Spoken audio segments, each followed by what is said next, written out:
انتہائی عزتوں کے لائق قبلہ قاری صداقت صاحب، دور و نزدیک صاحب بزرگوں دوستوں، کیونکہ وقت اپنے دامن میں اتنی وسعت نہیں رکھتا ہے، چند ایک معروضات کوشش کروں گا کہ صرف آپ کو اللہ کا قرآن سنایا جائے۔ میں قرآن چھوڑتا نہیں ہوں، اللہ کے کرم سے کوئی کہانی قصہ بھی آپ کو نہیں سناؤں گا، ٹوٹل قرآن، ٹوٹل آپ کو قرآن سناؤں گا۔ اور پہلا پارہ ہے، رب ذوالجلال نے قرآن مجید فرقان حمید میں ارشاد فرمایا، کیف تکفرون باللہ، بلا تم کیسے اس رب کا انکار کرتے ہو، وکنتم امواتا، حالانکہ تم مردہ تھے، مرے ہوئے تھے، تمہارا نام و نشان تک نہیں تھا، فاحیاکم، اس رب نے تمہیں زندہ کیا، اس رب نے تمہیں زندہ کیا، ثم یمیتکم، پھر موت دے گا، ثم یحییکم، پھر موت دینے کے بعد پھر دوبارہ زندہ بھی کرے گا، ثم الیہ ترجعون، پھر ہم سارے اللہ کی بارگاہ میں پیش کیے جائیں گے۔ 5 چیزوں کا ذکر اللہ نے قرآن مجید فرقان حمید کی اس آیہ کریمہ کے اندر کیا ہے، جو کہ پہلے پارے کے اندر موجود ہے، کیف تکفرون باللہ، بلا تم کیسے اس رب کا انکار کرتے ہو، وکنتم امواتا، حالانکہ تم مردہ تھے۔ نمبر 1 وکنتم امواتا، حالانکہ تم مردہ تھے، فاحیاکم، نمبر 2 اس نے تمہیں زندہ کیا، ثم یمیتکم، پھر وہ رب تمہیں موت دے گا، نمبر 4 ثم یحییکم، پھر زندہ کرے گا، ثم الیہ ترجعون، پھر ہم سارے اللہ کی بارگاہ میں پیش کیے جائیں گے۔ 5 چیزوں کا ذکر اللہ نے قرآن مجید فرقان حمید کی آیہ کریمہ کے اندر کیا ہے۔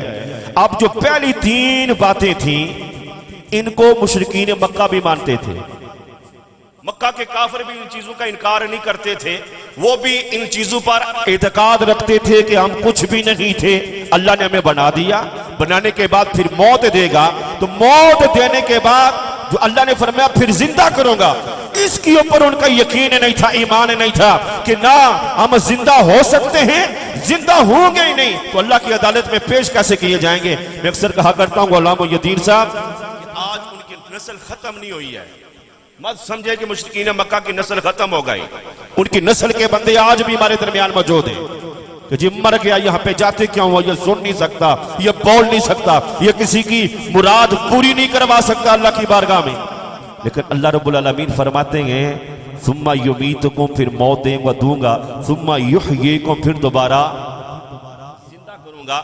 موت دینا بھی اسی کی شان ہے، اور موت دے کر دوبارہ زندہ بھی کرنا یہ بھی میرے مولا کی شان ہے۔ لیکن اپنی جوانی پہ مان کرنے والے، اپنی خوبصورتی پہ مان کرنے والے، ہم آئینے کے سامنے کھڑے ہوتے ہیں نا، ہم کہتے ہیں جی بڑا خوبصورت تمہارا چہرہ ہے، یہ چہرے کے اوپر جو نورانیت ہے یہ کریم لگانے سے نہیں آتی یا بلیڈ مارنے سے نہیں آتی، چہرے کو نکھارنا چاہتی ہو، چہرے کے اوپر نورانیت لانا چاہتی ہو نا، میرے مصطفیٰ نے فرمایا علی جی یا رسول اللہ، فرمایا قیامت کا دن ہوگا، نفسا نفسی کا عالم طاری ہوگا، جی یا رسول اللہ، وہاں تو سارے نبی بھی ہوں گے، رسول بھی ہوں گے، ساروں کی امتیں بھی ہوں گی۔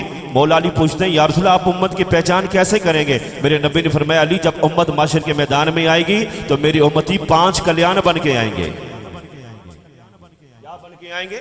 5 کلیان، وضو کی وجہ سے چہرے چمک رہے ہوں گے، پیشانیاں چمک رہی ہوں گی، ہاتھ چمک رہے ہوں گے، آنکھوں سے نور نکل رہا ہوگا۔ اس لیے تو نصیر ملت نے فرمایا تھا نا کہ نور آنکھوں میں تو چہروں پہ اجالے ہوں گے،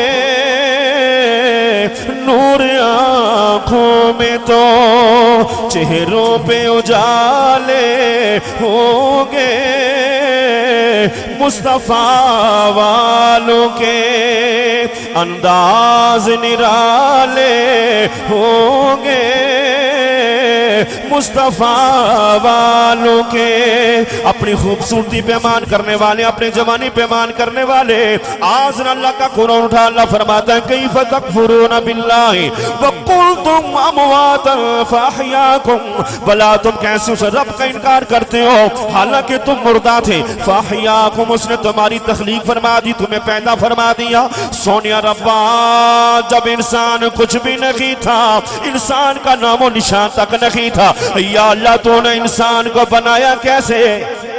یا اللہ تو نے انسان کی تخلیق فرمائی کیسے؟ وہ اپنی خوبصورتی پہ مان کرنے والے، اپنی جوانی کے اوپر غرور کرنے والے، اپنی جوانی کے اوپر تکبر کرنے والے، آج نہ رب کا قرآن پڑھ اللہ نے میری تیری تخلیق کیسے فرمائی ہے۔ سونے ربا تو فرما تو نے انسان کی تخلیق کیسے فرمائی جب انسان کچھ بھی نہیں تھا، انسان کا نام و نشان تک نہیں تھا۔ یا اللہ تو نے انسان کو بنایا کیسے؟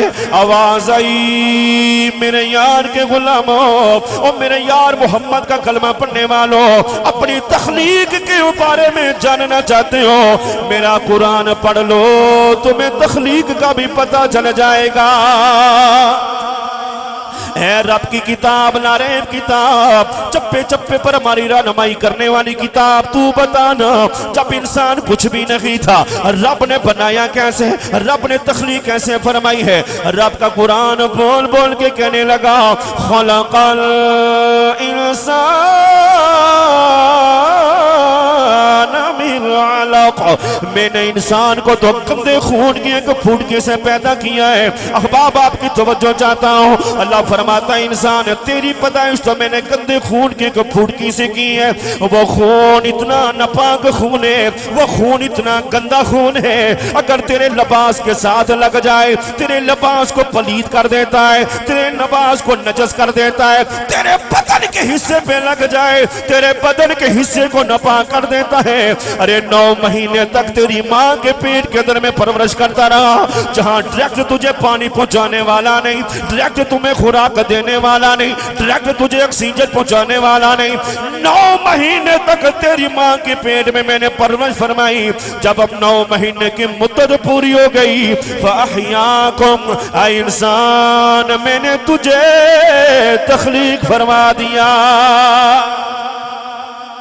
9 مہینے تک اللہ رب العالمین ماں کے پیٹ میں ماری پرورش فرماتا ہے، لیکن ماں کے پیٹ کے اندر میں ہوں آپ ہیں، رہ کے آئے نا 9 مہینے ماں نے اپنی پیٹ میں رکھا ہے، لیکن ماں کے پیٹ کے اندر جو ہم بڑھتے رہے 9 مہینے کا جو پروسیس تھا، جس پروسیس کو اللہ نے 40 دن کر کے قرآن مجید فرقان حمید کے اندر بڑی تفصیلاً بیان فرمایا ہے۔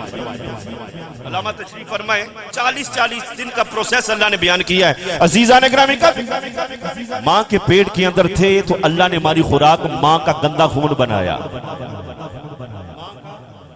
گندا خون انسان کی خوراک تھی، لیکن جب ہم دنیا میں آتے ہیں وہ خوراک کیسے انسان کے بدن میں پہنچتی تھی؟ ناف کے ذریعے، یعنی تمی کے ذریعے۔ کس کے ذریعے؟ لفظ تنی صاحب اس زبان جاہنے ہے نا، اس کو انگلش میں کہتے ہیں تمی۔ کیا کہتے ہیں؟ TUMMY، تمی۔ لفظ کیا ہے؟ کچھ چیزیں ایسی ہیں جنہیں اساں انگریز میں استعمال کرنے ہیں، ٹھیک ہے احباب۔ ناف کے ذریعے اللہ ماں کے پیٹ میں وہ گندا خون جس کو اللہ نے ہماری خوراک بنایا، لیکن زبان کو اللہ نے اس گندے خون سے محفوظ رکھا ہے۔ دنیا میں آتے ہیں تو پھر ناف سے کھاتے ہیں، ناف کے ذریعے نہیں، پھر ہمارا کھانا منہ کے ذریعے ہوتا ہے۔ سونیا ماں کے پیٹ میں تھے تو نظام تو نے تمی کے ذریعے بنایا۔ اب سبحان اللہ، میں نے تو سب بول رہے ہیں، آپ بولیں گے تو انشاءاللہ 5 7 10 منٹ میں کوشش کرتا ہوں گفتگو کو ختم کیا جائے۔ ماں کے پیٹ میں تھے تو ہماری خوراک کا ذریعہ ناف تھی، ماں کے پیٹ سے باہر آئے دنیا میں آئے تو میں بھی منہ سے کھا رہا ہوں، آپ بھی منہ سے کھا رہے ہیں۔ سونیا یہ معاملہ کیا ہے؟ فرمایا ماں کے پیٹ میں تھا تو تیری خوراک کا ذریعہ میں نے ناف اس لیے بنایا کہ وہ گندا خون تھا، کہیں وہ گندا خون تیری زبان کے ساتھ نہ لگ جائے۔ اے بندے تجھے زبان دی اس لیے کہ تو اپنی زبان کے ذریعے جب تک زندہ رہے میرے یار محمد کا ذکر کرتا رہے، یار محمد کا ذکر کرتا رہے۔ اللہ نے اس زبان کے ساتھ گندے خون کو نہ لگنے دیا، جو زبان اللہ نے ذکر خدا اور ذکر مصطفیٰ کے لیے بنائی ہے۔ دنیا کے اندر آئی، کسی کو 10 سال زندگی دیں، کسی کو 20 سال دیں، کسی کو 900 سال دیں، کسی کو 1000 سال دیں۔ آدم علیہ السلام کی جو عمر تھی وہ 1000 سال تھی۔ کتنی تھی؟ بولو نا، 1000 سال آپ کی عمر تھی، اور اللہ کا کرم آپ کے اوپر یہ تھا کہ 7 لاکھ زبانوں پر عبور رکھنے والے تھے۔ 7 لاکھ زبانوں سی آدم علیہ السلام کی، جس کو اللہ نے آدم کا بھی نبی بنایا۔ جس کو اللہ نے نوح کا بھی نبی بنایا، جو نبیوں کا نبی بن کے آیا، کبھی آپ نے سوچا اس امام الانبیاء جناب محمد مصطفیٰ صلی اللہ علیہ وسلم کی عظمت و شان کا اندازہ کون لگا سکتا ہے؟ عزیزان گرامی کا توجہ، انسان کو زندگی دی، جب زندگی ختم ہوتی ہے پھر اللہ ثم یمیتکم، پھر موت دیتا ہے، دنیا سے چلے جاتے ہیں، جب جاتے ہیں تو گھر والے ہمیں غسل دیتے ہیں، ہمیں کفناتے ہیں، عزت کے ساتھ کندھوں پہ ہماری میت کو اٹھا کر جنازہ گاہ تک لے کے جاتے ہیں۔ وہ اپنی بہن کی میت کو اٹھانے والے، اپنی ماں کی میت کو اٹھانے والے، اپنے باپ کی میت کو کندھا دینے والے، اپنے بھائی کی میت کو کندھا دینے والے، اپنے دوست کی میت کو کندھا دینے والے، تو اگر ایک کندھا دے رہا ہے اور 10 قدم کندھا دے کے چل رہا ہے، اللہ رب العالمین ہر قدم کے بدلے کندھا دینے کی وجہ سے تیرا ایک کبیرہ گناہ معاف فرما رہے گا۔ کون سا گناہ؟ صغیرہ نہیں، چھوٹا گناہ نہیں، بڑا گناہ، ہر قدم کے بدلے اللہ ہمارا معاف فرماتا ہے۔ احباب، جنازہ پڑھ لیا، جنازہ پڑھنے کے بعد پھر اللہ کی کرم نوازی دیکھو بندہ مومن کے اوپر، جس کے جنازے میں 40 بندے شامل ہو جائیں، اللہ مرنے والی کی بخشش فرما دیتا ہے۔ تو جب مرنے والی کی بخشش ہوتی ہے تو جو حاضرین جنازہ ہوتے ہیں اللہ ان کی بھی بخشش فرما دیتا ہے۔ جنازہ پڑھ کے پھر ہم میت کو قبر میں رکھتے ہیں۔ کہاں رکھتے ہیں؟ بولو نا، قبر میں رکھتے ہیں جہاں حضور نے آنا ہے۔ کس نے آنا ہے؟ بولو نا، حضور نے آنا ہے۔ عزیزان اکرامی کا ہم نے میت کو قبر میں رکھ دیا، پلٹ کے آ گئے، منوں کے حساب سے مٹی اپنے ہاتھوں سے ڈالی، مرنے والا قبر میں ہے، ہم آ جاتے ہیں اس کو اندھیری کوٹھڑی میں چھوڑ کے، ارے چھوٹا سا سوراخ ہے، قبلہ ہاشمی صاحب بند کرتے ہیں کہیں مٹی اندر نہ چلی جائے، ارے چھوٹے چھوٹے سوراخ کو بند کر کے اوپر گارا لیپ کرتے ہیں، ارے چھوٹا سا سوراخ بھی اس مرنے والے کے لیے نہیں چھوڑتے، مٹی ڈال کر پلٹ کے واپس آتے ہیں۔ ادھر ہم آتے ہیں پلٹ کر واپس، ادھر ودھا کے چہرے والے تشریف لے آتے ہیں۔ ادھر ہم پلٹ کے آتے ہیں، ادھر حضور آ جاتے ہیں۔ اور بندہ مومن ساری زندگی اپنی زبان سے میرا ذکر کرنے والے، آج ماں چھوڑ کے چلی گئی، بابا چھوڑ کے چلا گیا، بھائی چھوڑ کے چلے گئے، رشتہ دار سنگی بیلی سارے تجھے اندھیری کوٹھڑی میں چھوڑ کے چلے گئے ہیں، اور میری نام کی مالا جپنے والے، صبح و شام میری ذات پر درود پڑھنے والے، زندگی کے اندر رہ کر میری نعتیں گنگنانے والے، آج رب کا یار میں محمد مصطفیٰ صلی اللہ علیہ وآلہ وسلم تیری قبر کو منور کرنے کے لیے، تیری قبر کو روشن کرنے کے لیے آج تیرے پاس تشریف لے کے آ گیا ہوں۔ عزیزان گرامی کا جب حضور آتے ہیں، امام بخاری کے اندر، امام مسلم کے اندر، اور مفتی احمد یار خان نعیمی صاحب شرح مشکات باب عذاب القبر الفصل الاول پہلی حدیث با روایت حضرت ابو ہریرہ رضی اللہ تعالیٰ عنہ نقل کرتے ہیں، آپ فرماتے ہیں حضور کی طرف منکر و نکیر اشارہ کر کے سوال کرتے ہیں، ما کنت تقول فی حق ھذا الرجل۔ بندہ مرا نہیں ہوتا، یہ سوال مردے سے نہیں ہوتے، مرا ہوا نہیں ہوتا، بندہ زندہ ہوتا ہے۔ کیا ہوتا ہے؟ بولو نا، بندہ زندہ ہوتا ہے۔ اور کوئی بندہ مجھے یہاں ثابت کر کے دے موت مرنے کا نام ہے؟ نہیں، موت مرنے کا نام نہیں، موت مٹ جانے کا نام نہیں، موت مٹی کے ساتھ مٹی ہو جانے کا نام نہیں، موت اپنے خالی کے ساتھ مل جانے کا نام ہے۔ بندے اور اللہ کے درمیان جو گیپ ہے، جو پردہ ہے نا، اس پردے کا نام موت ہے۔ قبر میں گئے، اب حضور کو پہچان لیا، حضور کی پہچان ہو گئی، فرشتوں سوال کرتے یہ کون ہے؟ یہ تو حضور ہیں، والضحیٰ کے چہرے والے ہیں، واللیل کی زلفوں والے ہیں، ساری زندگی صبح و شام ان کی ذات پر درود پڑھتا رہا، یہ تو آمنہ کے در یتیم ہیں، عبداللہ کے چن ہیں، امام الانبیاء ہیں۔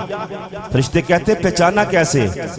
بندہ کہتا ہے رب کے قرآن سے محبت کی، دنیا میں رہ کر اللہ کی قرآن سے محبت کی، رسول اللہ کی تعلیمات پر عمل کیا، آقا کی غلامی کا پٹا گلے میں ڈالا، زندگی گزاری، آج قبر میں والضحیٰ کے چہرے والے کی زیارت کرنا میرے لیے آسان ہو گیا۔ اب حضور فرماتے ہیں، حدیث بڑی طویل ہے میں مختصر کر رہا ہوں، میرے نبی فرماتے ہیں جب غلام میری پہچان کر لیتا ہے تو پھر قبر نہیں رہتی، پھر قبر نہیں رہتی۔